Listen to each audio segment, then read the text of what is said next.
Cool. I might be fucked up. No one tells me. You're ready. I don't know. Yeah, it should be fine. It's my stylist. Cool? Yeah, whenever you're ready. Okay, I'll go again. Denis and Kacper here with Mike Bohn from Rolling Stone in USA Today after what was possibly one of the biggest UFC events of all time, UFC 200. And we're here to break down some of the big things from the event. Before we get into it, Mike, I want to find out from you first. UFC 100, a big event.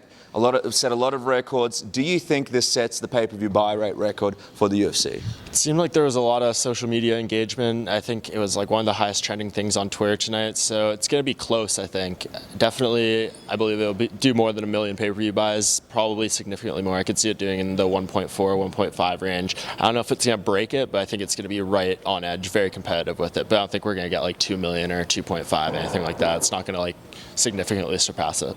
When we were talking to Dave Meltzer, he mentioned all the commotion around Jon Jones being pulled out would have an effect on the buys. Kacper, do you think that it might have had a positive effect? A lot more casual fans would have heard about the event, maybe even more excited to watch it. Yeah, I mean, I guess when you think about it, you can do a Jon Jones and Daniel Cormier press conference, and they may say things about each other. They may say what they're going to do to each other on the night, but I don't think that's nearly as interesting as Jon Jones being pulled, in the 11th hour from the event. It's funny, we were sitting around the other day saying, we've all made it. It's the final week. No one's sparring anymore. There's no hard workouts. We're all here. And then this happens to Jon Jones. I definitely think it pushed it a little bit further. As far as ratings go, I mean, Dave Meltzer says that that's going to help it and it's going to do better ratings. The only thing that I think may or may not hurt it, let's be honest, there are a lot of MMA fans who don't fully support women's MMA or females fighting. And if they see, Miesha Tate and Amanda Nunez in the main event, which is a great fight, that might have put them off. That's the only thing that could hurt it, I think. Well, when we were sitting in the media room and watching the Aldo Edgar fight, there was a bit of a half break in between the opinions about who was doing better and who was winning. Obviously, Aldo ended up winning, but Mike, I want to get your thoughts on this fight. Which rounds did you give Aldo and which rounds did you give Edgar? I believe I gave Edgar the first. I think that was it. I believe it was one of those fights where all the rounds were very competitive, but I think they had a fairly clear winner. I think it was Aldo. He pretty much stopped all the takedowns, did stop all the takedowns. Was a little faster than Frankie, a little quicker with his counters. He didn't even use any leg kicks in the fight, which someone asked about at the press conference. I thought he had a really good strategy for that fight. And the strange thing was the scorecards were identical to the first time they fought. So Aldo had the right game plan. He knew what he had to do, and I thought that was one of the best he's ever looked in the UFC. Just sensational stuff from him, and just makes you wonder what would have happened in that Conor McGregor fight had it gone past that 13 seconds, that first punch, because obviously Aldo's an amazing fighter, and I think he really showed that tonight. It's interesting because Edgar was pushing forward, but Aldo was moving out of the way. He had great footwork and he was landing counter shots, looked fantastic. Still a lot of people not really understanding that you don't have to move forward to be dominant and win a fight.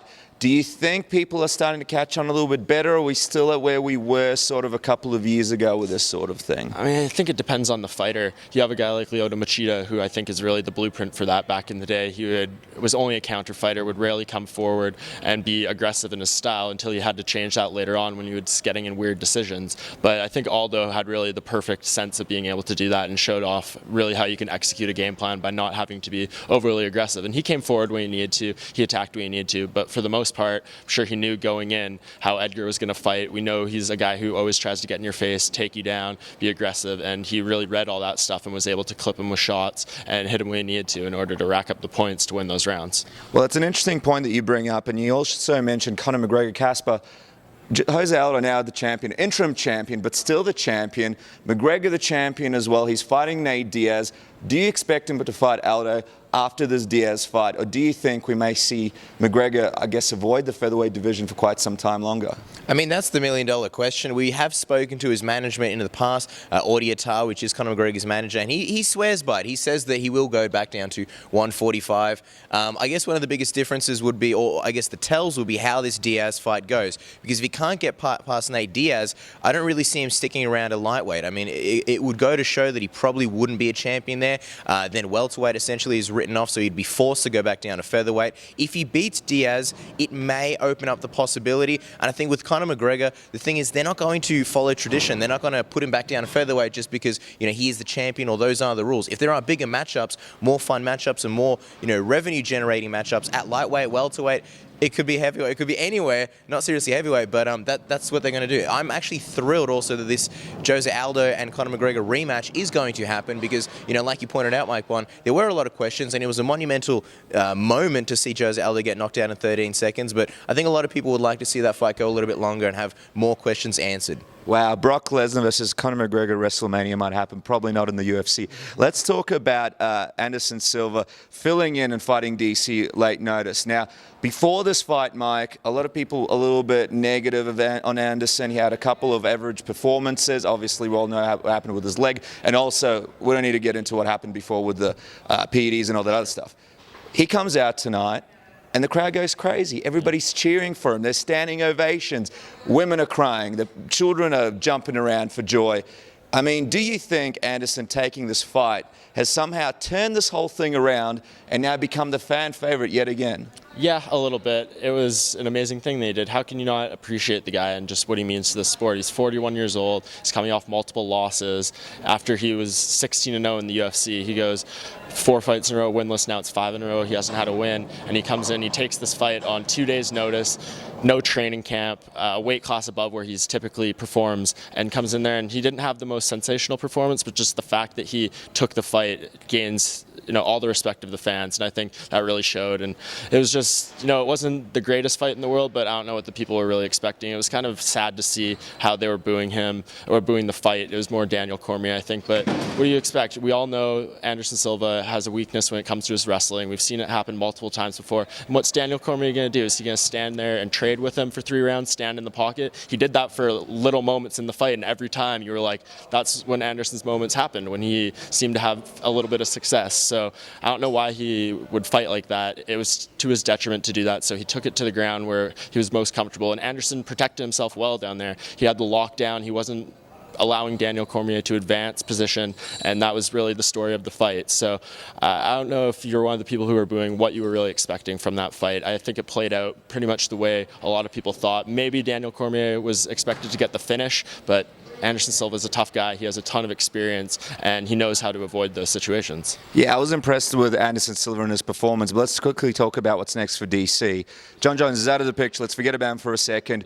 Who's next? Who would you put up against DC next? Obviously, Johnson's fighting Teixeira. Is it one of those guys, or do you have a fun idea of what they could do with DC? Yeah, I think it's got to be the winner of that fight. Ideally, you would want probably Glover Teixeira, and maybe they look at that fight. I doubt they'd pull it apart at this point because it's the co-main event to that Conor McGregor-Nate Diaz pay-per-view, but that's a fresh matchup for him. He beat Anthony Johnson a little over a year ago, so we already saw that fight, but obviously Johnson's improving, and he's a power puncher. He can knock anyone out at any time, so maybe they do that rematch, but I don't really know who else is out there in the division. The light heavyweight division, we always talk about it. It's a lot of guys who've been in the UFC established for a while. We kind of know what they are, and there's not many fresh contenders coming up, so it's unfortunate for DC that he doesn't have those money fights that are really out there, but he said himself that he's probably going to be the winner of that Johnson and Teixeira fight, and I think that makes sense at this point. It's going to be interesting. It's a bit of an aging division, so we'll see what happens there. For a long time. Let's talk about a couple of guys that are a little bit older as well, Brock Lesnar and Mark Hunt. I mean, a lot of people felt like this was, in a lot of ways, the thing that pulled people towards UFC 200. We spoke about this whole main event thing, but Kacper, Brock Lesnar ends up beating Mark Hunt. I mean, we've spoken about this. We went through the scenarios. It went a lot like one of the scenarios we spoke about. Mark Hunt sort of didn't have the conditioning, got taken down, and in that second round, couldn't really do anything because he was so tired. What was your thoughts on Lesnar's performance, and what did you think Mark Hunt could have done better in this fight? For a guy who was away from real fighting for 4.5 years, I mean, I think he looked phenomenal. Really, you're not going to go out there and see a K1 Brock Lesnar. The fact that most people expected him to get utterly embarrassed and knocked out in the first in highlight reel fashion, anything other than that, I would call impressive. The fact that he went in there, beat up Mark Hunt, you saw Mark Hunt's face in the post-fight press conference. He was battered. He was all kinds of shades of a lot darker than he normally is. He's a guy who's ranked number 8, Mark Hunt, and a lot of people, I don't think it's crazy to think that he could still, and in some ways, potentially be a heavyweight champion in the UFC. For Brock Lesnar to come in and beat him like that, just amazing. What do you think's next for Mark? Do you think this is a thing where he sort of sits out, reevaluates everything, or do you sort of expect to see him back around November in one of these Australian shows And do you have any idea who you'd like to see him up against? Yeah, look, with the win over Bigfoot and Frank Mir, I think he was sort of closer to title contention. I think with maybe one more win, maybe two, he would have gotten another title shot. Now he's sort of back in that realm of, doing local Aussie cards. They'll keep him around. I haven't thought too much about other possible opponents. I do think this hurts him, though. I think he got some stock because he got his name out there a lot more. There's going to be a legion of WWE fans who are going to know who Mark Hunt is now if they didn't already. But at the same time, you lose to a guy like Brock Lesnar, it doesn't do great things for you. Yeah, maybe a Mark Hunt versus Travis Brown fight, something like that, something new and fresh would be good. Let's talk about the main event, Miesha Tate versus Amanda Nunez. Now, we spoke about this at length, me and Kacper and a lot of other people here in the media room, and it sort of went by a lot of people thinking Tate was going to win it. A couple of people thought Nunez was going to do it, and if she does it, she'd do it early because of her devastating striking. Before we talk about the actual fight, Mike, you were there, we were there, early weigh-ins. Miesha just barely makes weight. I mean, this is right on the dot. We've already spoken about this. Buzzer beater, that's right. How much of an effect do you think this weight cut had on her? We spoke to her coach, Rob, who said it was a difficult one. Do you think it affected her performance? It's really hard to say because it was such an early fight. You would think if it was going to affect her performance, it would maybe be in the conditioning sense, that maybe if it was a longer fight, although she said that was her game plan, to drag it into longer territory, that would have been the issue with her weight cut. But she was still in there. She was fresh at the point. She had longer than usual to recover due to the early weigh-ins. So even if it was a tough cut with the later weigh-ins, she would have had less time and all that. But she had more time in this instance. So I don't think it was maybe as big of a factor as we're maybe making it out to be. And really, like you said, if Amanda was going to win, that was pretty much the fashion that it was going to happen. That's how it played out. So Amanda did what she needed to do, and she went in there pretty much and executed her game plan and took advantage of Miesha early, who seemed like she had the game plan of dragging it out, and maybe that was her mistake. She was thinking more about getting past that early stage than actually defending herself and fighting at the beginning of the fight. It's interesting because this puts the division in a very interesting place. Obviously, you got Juliana Pena, who beat Kat Zingano tonight. You've also got Ronda Rousey in the wings, sort of like Sting back in the WCW days, in the rafters, about to jump down. You never know when. We thought she was going to come out tonight. She was hidden. What's next for Amanda Nunez, in your opinion? If you're Joe Silva, just imagine it. You're Sean Shelby, Joe Silva, Dana White, whoever the decision maker is going to be in this instance. Who do you put together with Amanda Nunez? Well, it depends on when Ronda Rousey comes back. That's pretty much what their whole schedule is revolved around. That's why these other women have been getting the shot at the title, because they're just delaying it. It was supposed to be Holly Holm against Ronda, an immediate rematch, and then Ronda wasn't ready then, so they went to Miesha Tate, and then Ronda's not ready to come back and fight Miesha Tate, which probably would have been tonight if she was ready. Didn't happen, so they gave the shot to Amanda. So if Ronda's ready to come back in New York, they'll do Ronda in New York. If she's not ready, maybe they put Amanda somewhere else against maybe a Juliana Pena. I don't really think Miesha Tate's going to be getting an immediate rematch or anything. Holly Holm fights next week against Valentina Shevchenko in the Fox main event. If she wins, that's very possible. And then you have a situation where if Holly Holm wins the title back, you're right back to square one, and you could do that Ronda Rousey rematch. So I think it's strangely enough, even though Ronda hasn't fought forever, this whole thing is being really constructed by whether or not she's coming back anytime soon in her time schedule. So it's unfortunate for these women that they kind of have to wait in the wings. But I think Pena has a good argument. She kind of laid it out for us at the press conference as well. 4-0 in the UFC. She just beat the person that's beaten Amanda Nunez and Miesha Tate. So she has a good argument as well, but I think it could be her, but completely depends on Ronda. Kacper, if Amanda does fight Ronda Rousey, how do you see this matchup playing out? Can Ronda beat Amanda? Do you think it'll be a tough matchup? And if it's UFC 205, do you think Ronda Rousey will become the new champion once again?